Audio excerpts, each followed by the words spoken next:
Trump ने सीधी धमकी दी कि अगर ईरान अमेरिका की बात नहीं सुनता तो उसका अंजाम बहुत भीषण होगा। आखिरकार यूएस सेनेट ने सवाल पूछना शुरू कर दिया। सामने कटघरे में खड़ा करा मार्को रूबियो को और पूछा कि भाई जो तुम वेनेजुएला गए थे वो क्यों गए थे।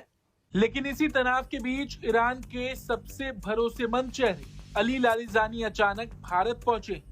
वहां पे ट्रंप कह रहा है कि मैं ईरान में जो प्रोटेस्टर्स हैं, जो सड़क पे लोग आ गए हैं, उनका मोराल, उनका मनोबल बढ़ाने के लिए मैं अपनी फौजें भेज रहा हूं। के लिए मैं बताऊं, अमेरिका को आज ये देखना चाहिए कि ये बहुत बड़ी दो इकोनॉमीज मिल रही हैं।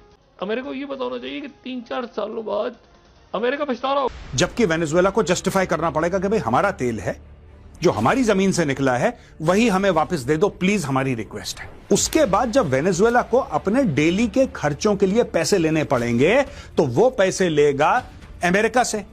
साथियों, बड़ी खबर सामने निकल के आ रही है। यूएस के सेनेट ने अब मार्को रूबियो से साफ तौर पे उसको कटघरे में खड़ा करके सवाल पूछने शुरू कर दिए कि आखिरकार मार्को रूबियो जो है वो वेनेजुएला गया क्यों था, काहे गया, क्यों गया था और कैसे गया था, किस काम के लिए गया था। और दूसरी तरफ वहीं खबरें अब सामने निकल के आ रही हैं कि अमेरिकी डोनाल्ड चाचा जो हैं, डोनाल्ड डक कहा जाता है जिनको, उन्होंने साफ तौर पे सोशल मीडिया में ट्वीट करते हुए ईरान को खुलेआम चेतावनी दी है, धमकी दी है ईरान के ऊपर हमला करने की।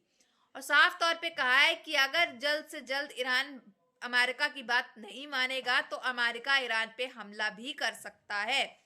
वहीं दूसरी तरफ बात की जाए कि ईरान की, तो ईरान शायद भारत से अब मदद की गुहार लगाने वाला है, क्योंकि एक भारत ही ऐसा देश है जो इन सब चीजों से ईरान को बचा सकता है। उसके बाद जब वेनेजुएला को अपने डेली के खर्चों के लिए पैसे लेने पड़ेंगे तो वो पैसे लेगा अमेरिका से। ये दोस्तों, इन्होंने पूरा एक, जिसको कहते हैं, एक जमाना था जब राजे महाराजे जाते थे और किसी और राज्य पे कब्जा कर लेते थे, फिर सारा लूट कर। They have done exactly the same thing with Venezuela कि ईरानियन सरकार के जो बड़े बड़े जनरल्स हैं, बड़े बड़े ऑफिशियल्स हैं, जो इनके बैलिस्टिक मिसाइल्स की साइट है, उन सबको हवा से बर्बाद कर दो। ऐसे में सवाल उठता है कि क्या भारत इस तनाव को कम करने का काम करेगा। दरअसल इस मुलाकात की पुष्टि खुद ईरान के दूतावास ने की है। अब सवाल यह है कि जब ट्रंप की धमकियां आसमान छू रही तब ईरान भारत के दरवाजे पर क्यों खड़ा है। क्या तेहरान को लग रहा है कि केवल नई दिल्ली ही वॉशिंगटन के साथ उसकी मध्यस्थता करा सकती है। एक नॉर्मल कंट्री बन जाए तो आपको रेजिम चेंज करना पड़ेगा, साफ सीधी बात है। Without regime change you can't do anything. Iran forget about it. तो पूरा का पूरा वेनेजुएला का ऑपरेशन हुआ। ये हुआ क्यों था दोस्तों? याद है आपको? 3 जनवरी की रात को यह हो गया था, इतना तो सबको याद है। दिस मैन मडूरो, जिसको ये लोग पकड़ के ले आए, इसकी बीवी समेत इसको पकड़ के ले आए, डोनाल्ड ट्रंप ने यह बोला था कि ये आदमी जो है ये ड्रग स्मगलर है यार। ये हेरोइन, कोकेन, फेंटेनल, ये सारा का सारा अमेरिका भेजता है और लाखों अमेरिकन हर साल मारे जा रहे हैं because this man is the head of a drug cartel and he is part of a drug cartel और ये ड्रग्स भेजता है। इस का साफ कहना है कि या तो मेज पर बातचीत होगी और बिना परमाणु हथियारों वाला समझौता होगा, वरना अंजाम मिडनाइट हैमर से भी ज्यादा भयानक होगा। इधर ईरान भी झुकने को तैयार नहीं है। संयुक्त राष्ट्र में ईरान ने साफ शब्दों में कहा कि हम सम्मान के साथ बात करने के लिए तैयार हैं, लेकिन अगर हम पर हमला हुआ तो पलटवार ऐसा होगा जो दुनिया ने पहले। यह बात समझ में नहीं आई आपने पूरी। ये वही चीज है जो पहले अमेरिकन ने बोला था जब इराक में घुसे थे ना, कि वेपन्स ऑफ मास डिस्ट्रक्शन है। वेपन्स ऑफ मास डिस्ट्रक्शन, ये जो सद्दाम हुसैन है, ये न्यूक्लियर वेपन बना रहा है, ये बायोलॉजिकल, ये केमिकल वेपन्स बना रहा है और ये चाहता है कि दुनिया को बर्बाद कर दे।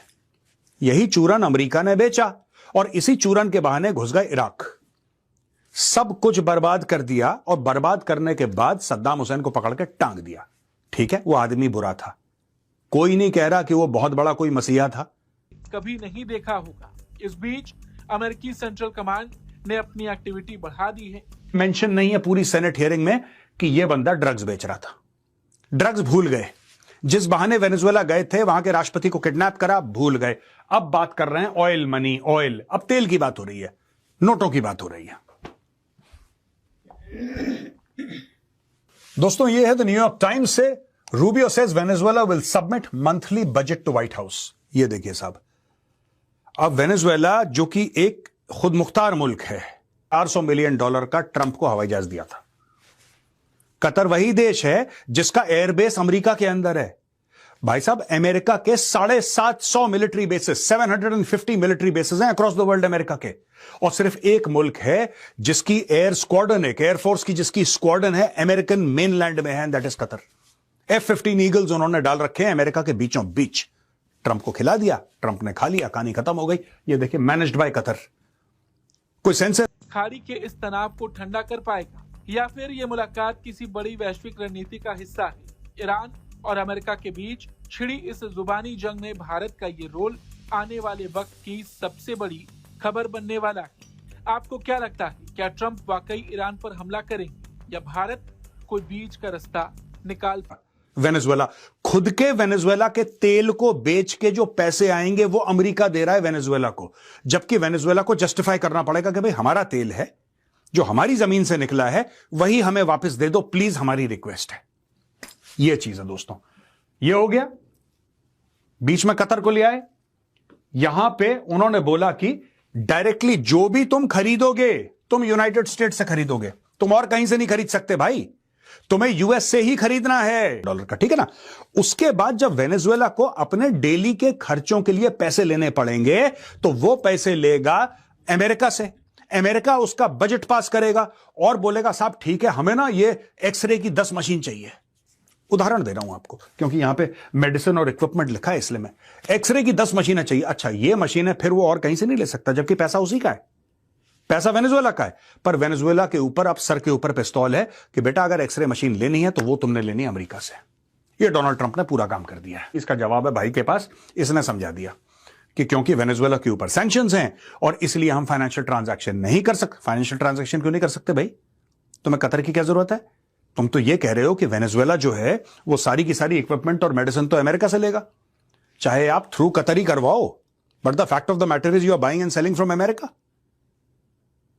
ये दोस्तों, इन्होंने पूरा एक, जिसको कहते हैं, एक जमाना था जब राजे महाराजे जाते थे और किसी और राज्य पे कब्जा कर लेते थे, फिर सारा लूट कर। They have done exactly the same thing with Venezuela.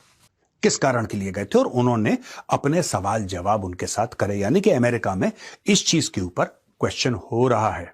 इस बात पे देखिए, भारत जो है इंतहाई तेज रफ्तारी से वो तरक्की कर रहा है, लेकिन भारत ने अपनी ताकत मनवा ली है। भारत को कोई दबाव में नहीं ला सकता जब तक वो खुद दबाव में ना आना चाहे, इसलिए कि वो बड़ी मईशत है। ये जो अब फ्री ट्रेड का मुआहदा हुआ है इंडिया और यूरोपीय यूनियन के साथ, ये हमारे लम्हा फिक्रिया है। ये जैसा कि आपने देखा कि किस तरह से खबरें सामने निकल के आ रही हैं कि अमेरिकी राष्ट्रपति डोनाल्ड ट्रंप जो है, उनकी बुद्धि तो सनक चुकी है, एक पे एक झटके जो उनको लगते जा रहे हैं।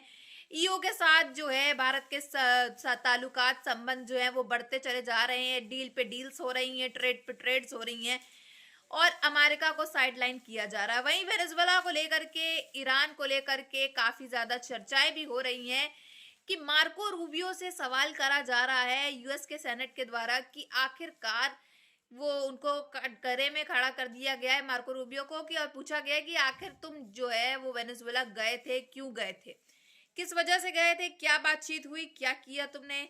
ये सब सवाल जवाब तो लिए जा रहे हैं। लेकिन वहीं दूसरी तरफ अमेरिकी डोनाल्ड ट्रंप ने जो है वो खुलेआम ईरान को चेतावनी दे दी है कि वो जल्द से जल्द ईरान पे हमला कर सकते हैं अगर ईरान ने उसकी एक भी बात नहीं मानी तो।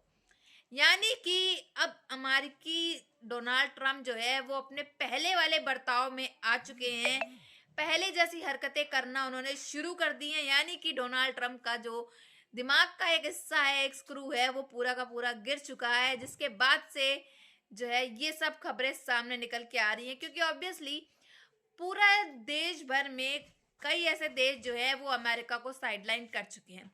तो अब डोनाल्ड ट्रंप को कुछ ना कुछ अपनी जो है ये दिमाग लगा के कुछ तो ऐसा करना पड़ेगा ना कि जिससे उनका अमेरिका आगे चले, अमेरिका का नाम आए, अमेरिका के पास भी कोई पावर है ये दिखाने के लिए।